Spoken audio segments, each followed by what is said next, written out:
ప్రభునందు ప్రియమైనటువంటి వారారా మీ అందరికీ నా హృదయపూర్వకమైన వందనాలు. మరో అంశంతో మీ ఎదుటికి రావడం జరిగింది. దయచేసి అందరూ కూడా సావధానంగా వినవలసిందిగా మనవి చేస్తున్నాను, విని దీవెనలు పొందవలసిందిగా మనవి చేస్తున్నాను. చదవండి మత్తయి సువార్త 7వ అధ్యాయము 1 నుంచి కొన్ని వచనాలు చదువుకుందాం. మీరు తీర్పు తీర్చకుడి, అప్పుడు మిమ్మల్ని గూర్చి తీర్పు తీర్చబడదు. మీరు తీర్చు తీర్పు చొప్పుననే మిమ్మల్ని గూర్చి తీర్పు తీర్చబడను. మీరు కొలుచు కొలత చొప్పుననే మిమ్మల్ని కొలవబడను. మీ కంటిలోనున్న దూలము నెంచక నీ సహోదరుని కంటిలోనున్న నలుసును చూచుటయేలా? నీ కంటిలో దూలం ఉండగా నీవు నీ సహోదరుని చూచి నీ కంటిలోనున్న నలుసును తీసివేయమని చెప్పనేలా? వేషధారి, మొదట నీ కంటిలోనున్న దూలమును తీసివేసుకొనుము, అప్పుడు నీ సహోదరుని కంటిలోనున్న నలుసును తీసివేయటకు నీకు తేటగా కనబడును. దేవునికి స్తోత్రం కలుగును గాక. హల్లెలూయా, హల్లెలూయా. ఈ మత్తయి సువార్త 7వ అధ్యాయం నుంచి 7వ అధ్యాయం 1 నుంచి ఒక 5-6 వచనాల్లో అనేక విషయాల గురించి మరి రాయడం జరిగింది. అక్కడ ముఖ్యంగా ఒక చక్కని మాట రాయబడ్డది మొదటి వచనంలోని. ఆ మొదటి వచనంలో ఏంటిదనంటే, మొదటి వచనంలో మొదటి లైన్ కాకుండా, అంటే తీర్పు తీర్చకుడి అప్పుడు మిమ్మల్ని గురించి తీర్పు తీర్చబడదన్న మాట కాకుండా, కింది వచనం ఏం చెప్తుందనంటే, మీరు తీర్పు చొప్పుననే మిమ్మల్ని గురించి తీర్పు తీర్చబడను. మీరు కొలుచు కొలత చొప్పుననే మీకును కొలవబడును అన్న మాట చదువుతుంటున్నాం. చూడండి, ఇక్కడ తీర్పు తీర్చొద్దు అంటూనే తీర్పు తీర్చడం జరుగుతుంది అని చెప్పి లేఖనం అంటుంది. దేవునికి స్తోత్రం. హల్లెలూయా. అంటే ఏ రకమైన తీర్పు తీర్చకూడదు అన్నది ముఖ్యం అన్నమాట. అంటే తీర్పు తీర్చాలే, కానీ ఏ రకమైన తీర్పు తీర్చద్దు అన్నది ఇక్కడ మనము గమనించాల్సినటువంటి విషయము. దేవునికి స్తోత్రం కలుగును గాక. అందరూ చెప్పాలి హల్లెలూయా. నోరున్న వాళ్ళందరూ చెప్పండి హల్లెలూయా. కాబట్టి దేవుని బిడ్డలారా, ఏ రకమైన తీర్పు తీర్చాలి అని అంటే న్యాయమైన తీర్పు తీర్చాలి. దేవునికి స్తోత్రం. హల్లెలూయా. అన్యాయమైన త్రాసు యెహోవాకు హేయము అన్న మాట కూడా మనం చూస్తాం పాత నిబంధనలో. అంటే మనము కొలిచినప్పుడు, తీర్పు తీర్చినప్పుడు అన్యాయపు తీర్పు తీర్చకూడదు. అంతేకాకుండా మరి కొలత అనేటువంటిది కూడా న్యాయమైనటువంటి కొలతనే కొలవాలి. తక్కడలో పెట్టి మరి ఎటువైపు మొగ్గు చూపించాలి, లేదా సమభావంతో లేకపోతే సమతూకంతో మనం తూకాలనా, ఎలా తూకాలి అన్న సంగతి ఇక్కడ మనము ప్రస్తావించబడ్డది. చూడండి, ఎవరైనా ఒక షాప్కి వెళ్ళినప్పుడు కానీ, లేకపోతే కూరగాయల దుకాణానికి వెళ్ళినప్పుడు కానీ, కూరగాయలు తీసుకుంటున్నప్పుడు ఒక వ్యక్తి ఒక 30 రూపాయల చిక్కుడుగాయలు అని చెప్పి అమ్మాడు అనుకో, ఆ 30 రూపాయల చిక్కుడుగాయలకు సమతూకంతో తూకాలి. అంటే 30 రూపాయలు తీసుకుంటూనే ఈ యొక్క 30 రూపాయల యొక్క చిక్కుడుగాయలకు అంత బరువున్న చిక్కుడుగాయలు ఇవ్వకుండా తక్కువ ఇచ్చాడనుకో, అక్కడ అన్యాయం అయిపోతుంది అన్నమాట. అంటే దాని అర్థం ఏంటిది? నేను ఇచ్చేటువంటి 30 రూపాయలు ఈ యొక్క చిక్కుడుగాయలతో సమతూగాలి అని అంటే ఇవి రెండింటిని కలిసి కూడా సమభాగంగా మనము చూడగలగాలన్నమాట. సమభావంగా చూసినప్పుడే అన్యాయం అనేటువంటిది జరగదు. దేవునికి స్తోత్రం. హల్లెలూయా. అయితే న్యాయం తీర్చినప్పుడు కానీ, ఎవరినైనా విమర్శించినప్పుడు కానీ, లేదా ఏదైనా పంచాయతీలో నీతిని లేదా సత్యాన్ని స్థాపించాలని చెప్పి ఉన్నప్పుడు కానీ, అన్యాయస్తుని లేకపోతే న్యాయస్తుని మనము వేరు చేసి అన్యాయస్తునికి శిక్ష పడే విధంగాను, అంతేకాకుండా న్యాయవంతునికి అతనికి నష్టపోయినటువంటి దానికి పైకం కట్టించే విషయంలోనూ వీరు చేసేటువంటి తీర్పులు సమతూకం వహించవలసిన అవసరత ఉండి ఉన్నది. అప్పుడు మాత్రమే నీతి లేకపోతే నిజాయితీ అనేటువంటిది నిలుస్తుంది. దేవునికి స్తోత్రం. హల్లెలూయా.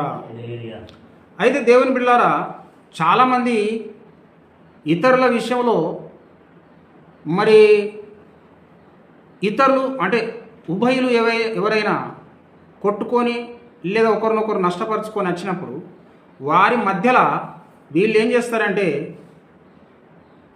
ఈ యొక్క పంచాయతీని లేకపోతే ఈ తీర్పును న్యాయబద్ధంగా చేయకుండా దాంట్లో వీరి యొక్క మేలును లేకపోతే వారికి వచ్చేటువంటి లాభాన్ని చూసుకుంటారు అన్నమాట. చూసుకొని ఏం చేస్తారు, వీని దగ్గర ఇంత రుసుము వాని దగ్గర ఇంత రుసుము తీసుకొని వీరు మరి తాగడానికి తడపడానికి పనిచేస్తుంటారు.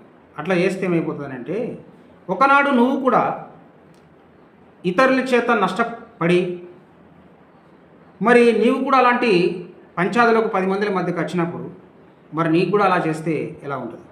అందుకోసం తీర్పు తీర్చే పెద్ద మనుషులు ఎప్పుడు కూడా న్యాయాన్ని మాత్రమే చూసినప్పుడు ఆ న్యాయం నీకు కూడా బ్రతికి ఉంటుంది. కాబట్టి నీకు అన్యాయం జరగదు. అన్యాయస్తులను నువ్వు అన్యాయం చేసి అన్యాయస్తులను పెంచినప్పుడు ఆ అన్యాయం నీకు కూడా ఎదురవుతుంది. దేవునికి స్తోత్రం కలుగును గాక. హల్లెలూయా. అందరూ చెప్పండి హల్లెలూయా. కాబట్టి దేవుని పిల్లారా, ఒక మాట ఏంటిదని అంటే మీరు కొలత చొప్పుననే మీకు కొలవబడును అన్న మాట అంటున్నాడు. అంటే ఇతరులకు మీరు ఏ విధంగా కొలుస్తారో అలాగనే మీకు కూడా కొలవబడుతుంది. జాగ్రత్త. మీరు మాట్లాడేటప్పుడు, తీర్పు తీర్చేటప్పుడు, పని చేసేటప్పుడు మీరు పక్షపాతం వహించద్దు అని అంటున్నాడు. పక్షపాతం ధోరణి పనికిరాదు అని అంటున్నాడు. దేవునికి స్తోత్రం కలుగును గాక. హల్లెలూయా. ఎందుకంటే దేవుడు పక్షపాతి కాడని నేను నిజముగా గ్రహించి ఉన్నా అని అన్నది వాక్యం. దేవునికి స్తోత్రం. హల్లెలూయా. దేవుడు పక్షపాతి కాడు. దేవునికి స్తోత్రం. హల్లెలూయా. మరి ఇక్కడ ఇంకొక విషయాన్ని మనం గుర్తుంచుకోవాలి. ఇతరుల విషయానికి వచ్చినప్పుడు నువ్వు పక్షపాతం వహించి ఏదైనా లబ్ధి చేకూర్చుకుంటావు అనుకో, అది నీకు ఎదురైనప్పుడు నువ్వు అలాంటి పరిస్థితే ఎదుర్కోవాల్సి వస్తుంది. కాబట్టి నువ్వు ఇతరుల చేత కూడా మోసపోయే పరిస్థితి వస్తుందని చెప్తున్నాను. కానీ మన వ్యక్తిగతంగా ఎవ్వరి ప్రమేయం లేకుండా నీకు నీవే సరైన కొలత నీకు లేనప్పుడు, వింటున్నారా? చాలా జాగ్రత్తగా వినాలి.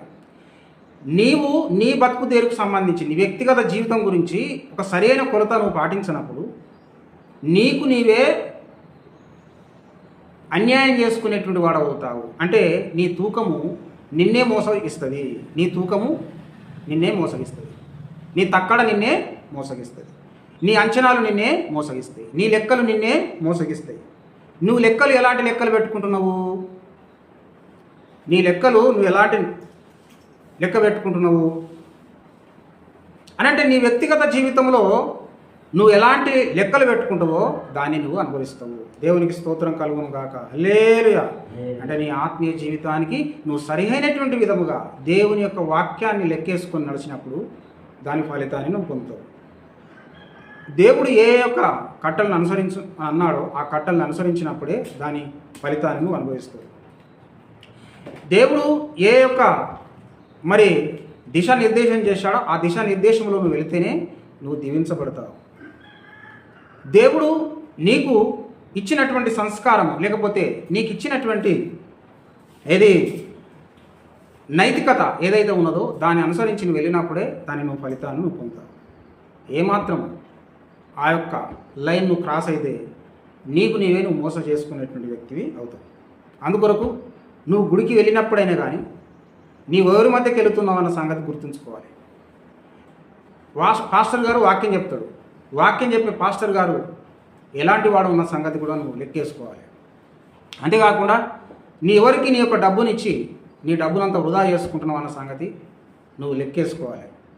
అంతేకాకుండా నువ్వు ఏ పాటలు వాడుతున్నావు అవి నీ ఆత్మీయ జీవితాన్ని మరి రెట్టింపు పరిపక్వతలోనికి తీసుకొచ్చేటువంటివిగా ఉన్నాయా లేవా అన్న సంగతి నువ్వు గుర్తుంచుకోవాల్సిన అవసరత ఉండి ఉన్నది. నువ్వు ఏ మీటింగ్లకు వెళుతుంటున్నావు, అంతేకాకుండా నీవు ఏ బోధన అనుసరిస్తున్నావు, బోధించేటువంటి బోధకుని యొక్క పరిస్థితి ఏంటిది, సంఘంలో ఉన్నటువంటి వ్యక్తులు ఏ విధమైనటువంటి జీవితం ప్రవర్తన కలిగి ఉన్నారు, పరిశుద్ధంగా ఉంటున్నారా అపరిశుద్ధంగా ఉంటున్నారా అన్న సంగతి నువ్వు లెక్కేసుకోవాలి. ఈ సరైనటువంటి లెక్కలు ఈ బేరీజు వేసుకోకపోతే నీవు కూడా వారి వంటి వాడు అయిపోతావు అన్నమాట. దేవునికి స్తోత్రం కలుగును గాక. నీవు నిలువున మోసగించుకుంటావు అన్నమాట. దేవునికి స్తోత్రం. హల్లెలూయా. అందుకోసం బైబిల్ ఏం చెప్తుంది? ఇంగ్లీష్లో ఒక సామెత ఉన్నది. ఏమని ఉన్నదనంటే నీ స్నేహితుని పేరు చెప్పు నువ్వు ఎలాంటి వాడవో నేను నీ గురించి చెప్పగలుగుతానంటాడు. అంటే నీవు ఎవరి మధ్యలోకి నువ్వు వెళుతున్నావో నీ ప్రవర్తన ఏంటిదో నేను నీకు చెప్పగలను. అందుకోసము tell your friends name, I will tell you yourself అని అన్నాడు. అంటే నీవు నీ యొక్క స్నేహితుల గురించి నువ్వు చెప్పినప్పుడు నేను నీ గురించి చెప్పగలుగుతాను. దేవునికి స్తోత్రం, హల్లెలూయా. అందుకోసం సత్యమును అనుసరించి సత్య మార్గమున నడవడం అంత సులభమైన విషయం కాదు. యేసుక్రీస్తు బోధనల గుణంగా నడుచుకోవడము అంత సులభమైనటువంటి విషయం కాదు. అది చిన్ననాటి నుంచి అభ్యాసం చేసుకుంటే కానీ అది ఊరికేనే అది మన జీవితంలోనికి అవ్వదు.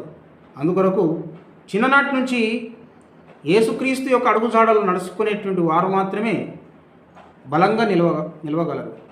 అయితే వాళ్ళ ఇష్టం చొప్పున సొంత బుద్ధికి తోచిన విధంగా నడుచుకునేటువంటి వారు ఎవరైతే ఉంటారో వారు ఎన్నటికీ ఒకవేళ మంచివారి సోపతి లేకపోతే మంచివారి యొక్క సావాసం కోరుకుంటున్నప్పటికీ అందులో నిలవలేరు. అందుకొరకు దేవుని బిడ్డలారా, మీరు కొలత చొప్పునే మీకు కొలవబడును. అంటే నీవు ఏ తోటి ఏ కొలబద్దతోటి నీ భక్తి జీవితాన్ని పోల్చుకుంటున్నావో లేకపోతే ఇతరుల విషయాలను నువ్వెలా స్వీకరిస్తున్నావో దాన్ని బట్టి నీ యొక్క జీవితం ఉంటుంది. ఎందుకనంటే ఈ ప్రపంచము ఒక మనకు పాఠశాల వంటిది. ఈ ప్రపంచంలో మంచి చెడు అనేటువంటిది ఉండి ఉన్నది. అయితే నువ్వు మంచిని స్వీకరిస్తావా, చెడును స్వీకరిస్తావా? అయితే నీ యొక్క మనస్తత్వమును బట్టే నీవు ముందుకెళ్తుంటావు. అయితే మారు మనసు పొందిన వ్యక్తి తన మనసు తత్వమును బట్టి పోకుండా దేవుని యొక్క వాక్యతత్వమును బట్టి, దేవుని తత్వమును బట్టి, దేవుని బట్టి ముందుకెళ్తాడు. అతడే నిజమైనటువంటి ఆత్మీయుడు.